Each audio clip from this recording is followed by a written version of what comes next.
साबरकांठा की भूमि को मैं नमन करता हूं। आज साबरकांठा की भूमि न्याय मांग रही है, अपना हक मांग रही है, सम्मान मांग रही है। अभी कुछ दिन पहले साबर डेयरी में एक बहुत दर्दनाक और दुखद वारदात हुई,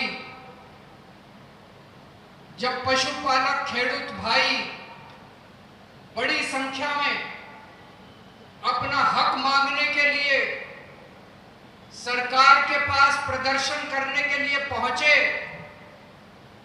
तो इस भ्रष्टाचारी सरकार ने, निर्दयी सरकार ने, क्रूर सरकार ने उनके ऊपर लाठीचार्ज कर दिया।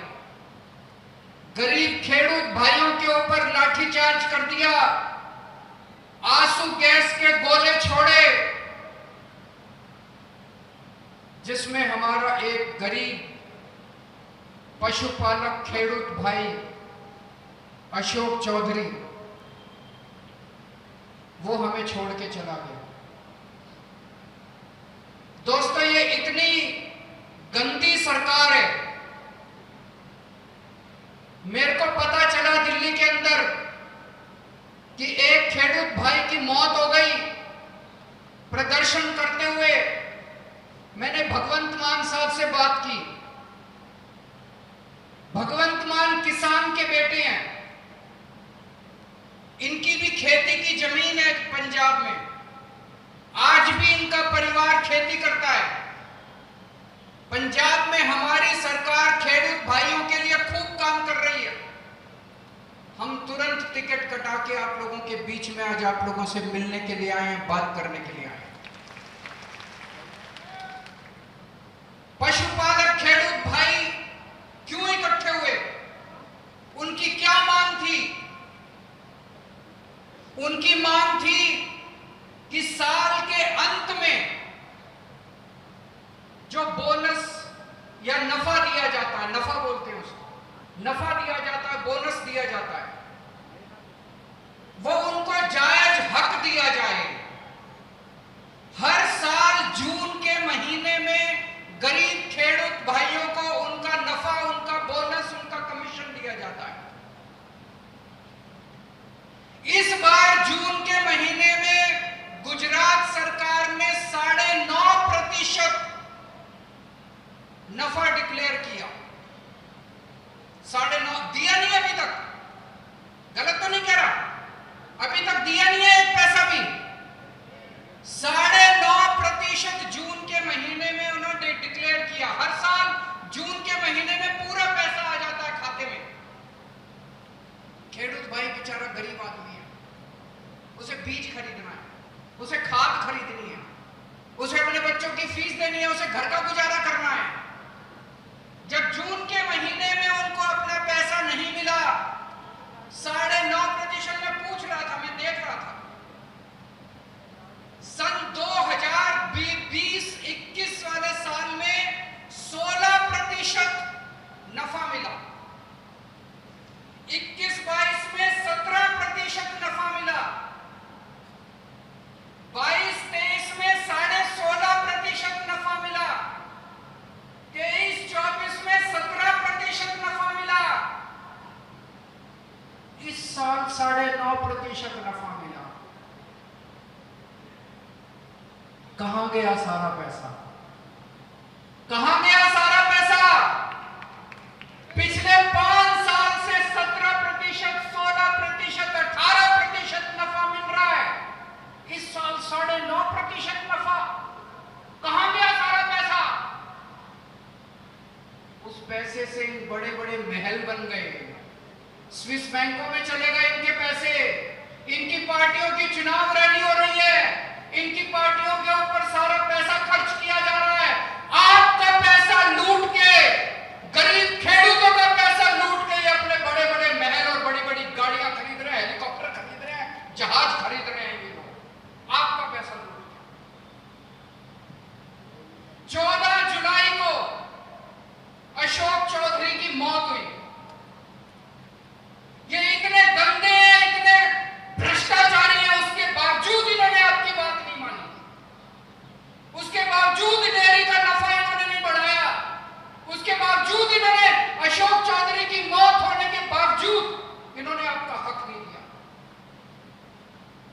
18 जुलाई को 12 बजे ईशुदान गढ़वी ने प्रेस कॉन्फ्रेंस करके ऐलान किया कि 23 तारीख को केजरीवाल जी और भगवंत मान आएंगे। 18 जुलाई को 12 बजे ऐलान किया कि 23 जुलाई को केजरीवाल जी और भगवंत मान आएंगे।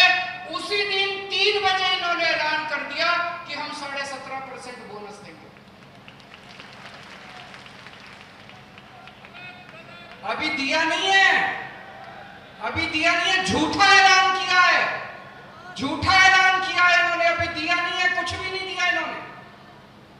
आज हम आपके बीच में आए हैं ये कहने के लिए, इन्होंने आपका पैसा चोरी करके अपने बड़े बड़े महल बना लिए, लेकिन आपके सर के ऊपर छत भी नहीं है।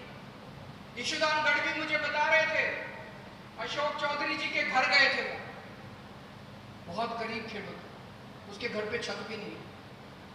ऐसे गरीब लोगों का पैसा खा के ये अपनी चुनावी रैलियां कर रहे हैं, महल बना रहे हैं, गाड़ियां खरीद रहे हैं, हेलीकॉप्टर खरीद रहे हैं। पाप लगेगा इन लोगों को, नर्क में जाएंगे ये लोग।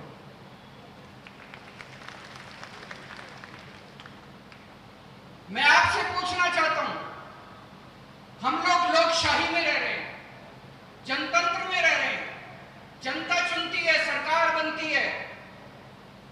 अगर खेडूत भाई, पशुपालक खेडूत भाई प्रदर्शन कर रहे थे, अगर उनकी मांग थी, उनकी हक के लिए मांग थी, क्या सरकार को आपके साथ बैठ के बातचीत नहीं करनी चाहिए थी? बातचीत करनी चाहिए थी कि नहीं करनी चाहिए थी? क्या इनको आपके साथ बैठ के, क्या इनको गोली चलानी चाहिए थी, डंडे चलाने चाहिए थे, आंसू गैस के गोले छोड़ने चाहिए थे? ये तो अहंकार है, इनको अहंकार हो गया। 30 साल की सरकार का इनको अहंकार हो गया। इनको लगता है कहां जाएंगे गुजरात वाले, वोट तो इनको हमें ही देनी पड़ेगी, बात तो इनको करनी चाहिए थी। और मुझे ज्यादा आश्चर्य तब हुआ, अशोक चौधरी जी पशुपालक खेडूत भाइयों के लिए लड़ते हुए शहीद हो गए, अभी तक उनके लिए मुआवजा नहीं दिया गया, एक भी पैसे का मुआवजा नहीं दिया गया। आज मैं इस मंच से मांग करता हूं कि डेयरी की तरफ से 1 करोड़ रुपए और गुजरात सरकार की तरफ से 1 करोड़ रुपए उस परिवार को मुआवजा दिया जाना चाहिए। और मुआवजा देना तो छोड़ो, जब से ये हादसा हुआ है तब से सारे खेडूत भाइयों के घर भेज भेज के उनको दबाने की, उनको कुचलने की, उनको डराने की, उनको धमकाने की साजिश चल रही है। चल रही है कि नहीं चल रही? जा रहे कि नहीं जा रहे हैं गांव गांव के अंदर डराने के लिए, धमकाने के लिए? आज कितने लोगों को धमकाया गया कि मीटिंग में नहीं आना, इस मीटिंग में नहीं आना। पूरे गुजरात के अंदर इन्होंने दमन का, गुजरात में खासकर नॉर्थ गुजरात में, उत्तरी गुजरात में एक एक खेडूत भाई पशुपालक का भी काम करता है। अगर आपको आपका हक पूरा मिल जाए, मैंने इस पे बहुत स्टडी की है, अगर आपको आपका हक पूरा मिल जाए, एक एक खेडूत भाई की गरीबी दूर हो सकती है। अगर भ्रष्टाचार खत्म हो जाए, इन्होंने कोऑपरेटिव क्या थी, सहकारी क्षेत्र क्या है? सहकारी क्षेत्र का मतलब किसानों का सहकारी क्षेत्र मतलब किसान उसको चलाएंगे। अब किसान नहीं चला रहे, बीजेपी ने कब्जा कर लिया पूरे सहकारी क्षेत्र के ऊपर, डेयरी के क्षेत्र के ऊपर, किसानों के। करा कि नहीं करा बीजेपी वालों ने कब्जा? बीजेपी ने पूरा कब्जा कर रखा है और इन्होंने सारा कब्जा करके आपको लूटने का काम किया। मैंने ये देखा है कि अगर आप लोगों को आपका पूरा हक मिल जाए, एक एक खेडूत की गरीबी दूर हो सकती है। मुझे बताया गया एक पशुपालक खेडूत भाई अपना दूध निकालता है जानवर से, दूध निकाल के जब वो अपना दूध देने के लिए जाता है, आपको फैट के आधार पे आपकी पेमेंट दी जाती है। दी जाती है कि नहीं दी जाती? फैट के आधार पे पेमेंट मिलती है। फैट नापने वाली मशीन गड़बड़ है। गड़बड़ है कि नहीं है? हाथ खड़े करके बताना, फैट नापने वाली मशीन, फैट नापने वाली मशीन गड़बड़ है। फैट अगर 7.5%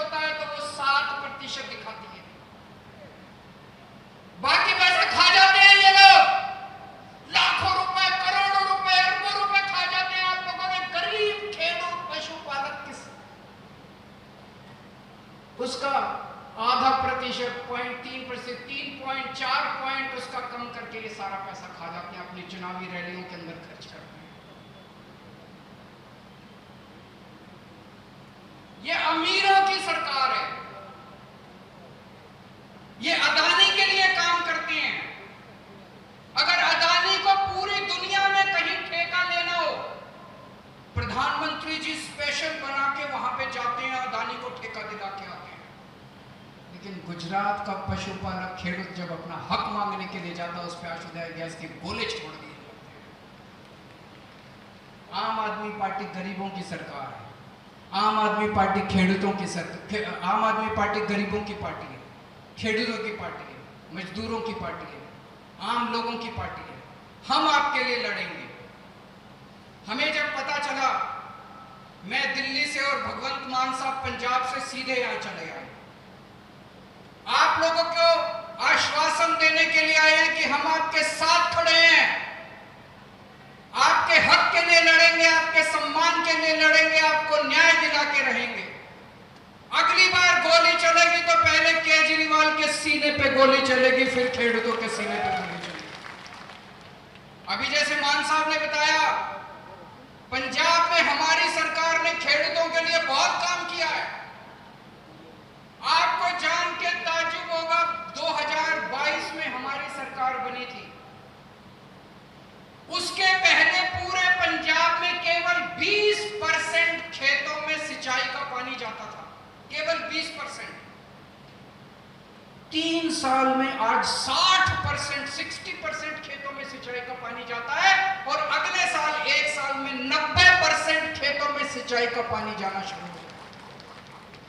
पंजाब में हमने खेती की बिजली फ्री कर दी है। यहां पे भी फ्री है क्या?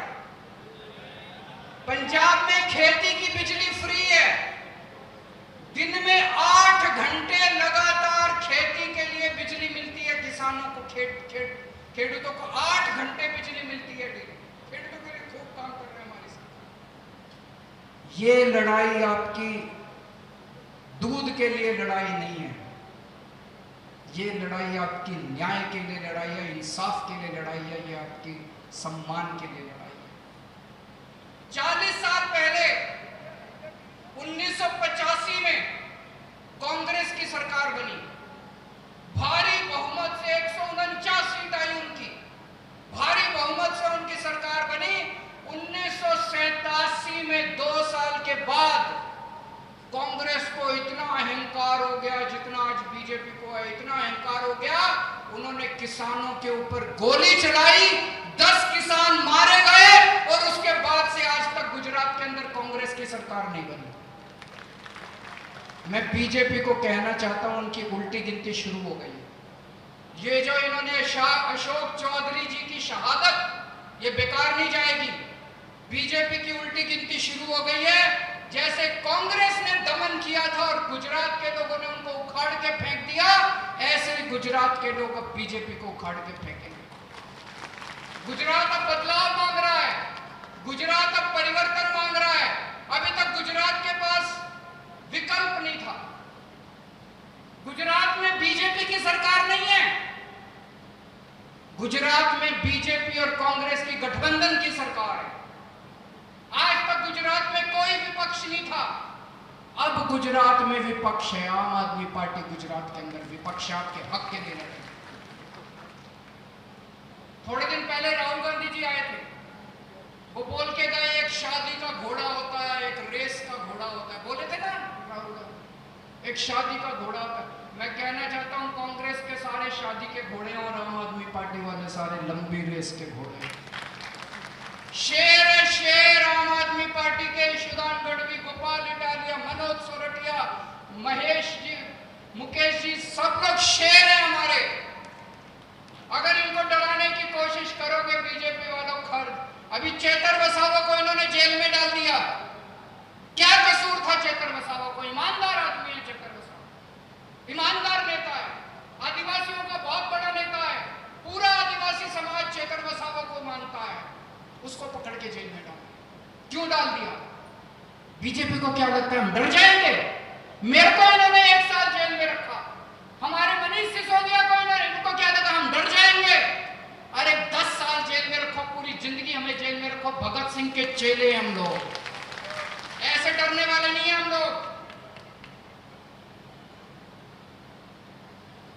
साल से इनकी सरकार है, इनको अब अहंकार हो गया है। अब बदलाव करने का समय आ गया है।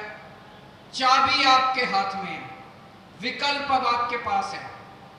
डरना, अब अपने को डरना नहीं है। सब लोग इकट्ठे हो जाओ और इकट्ठे होके अब हम सब लोगों को बीजेपी का सामना करना है। आज आप सब लोग इतनी बड़ी संख्या में यहाँ इकट्ठे हुए, आपका फिर से दिल से बहुत बहुत आभार।